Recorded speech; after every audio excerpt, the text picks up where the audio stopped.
Good morning, everyone. Thanks for coming here on this beautiful Friday morning. My favorite news story probably the last 6 months, and I think Mary Beth will appreciate this, was the discovery of the remains of Richard III. I'm a huge history buff, and Richard III is my favorite Shakespeare play. But just from a historical perspective, I thought it was just fascinating. But it got me thinking a little bit from a metaphorical standpoint about some things going on inside of the Indiana State House here. The defeat of Richard III on the field of battle by the Earl of Richmond, the future Henry VII, Jim Shella, ended the War of the Roses. And it's a very apt metaphor for what we see going on with the Republicans today. They've split into the houses of York and Lancaster, and it's been somewhat bloody. The problem with that, and I mean this in the most serious possible way, is we have a policy paralysis right now. It's becoming very evident that the folks across the aisle cannot govern Indiana on their own, and we don't have a clear direction for the state. Now, the practical implication of this is related to some of the news that we just saw this week. Indiana's unemployment rate inched back up, went up 1/3%.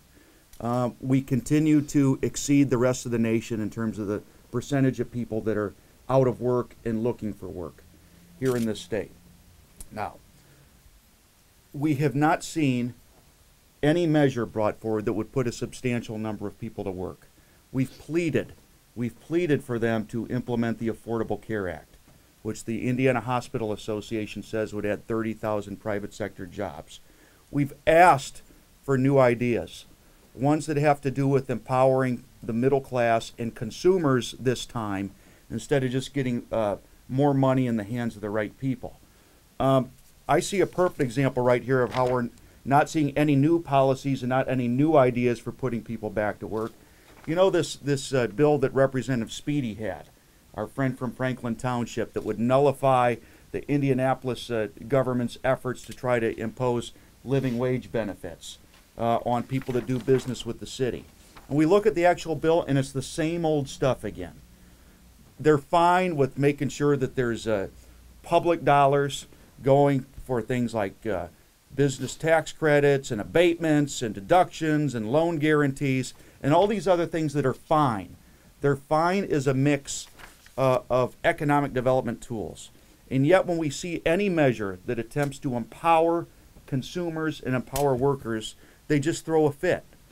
Now, I regret that while we're not seeing efforts to put people back to work and new ideas for putting people back to work, my fear is what's going to happen in the coming weeks is that the Republicans will try to solve their family fights by going back to those things that bring them all together. So we're going to see these bills on the calendar that I've asked them to stay away from the last couple of years. They're going to be hearing some of these reproductive bills in the Public Policy Committee.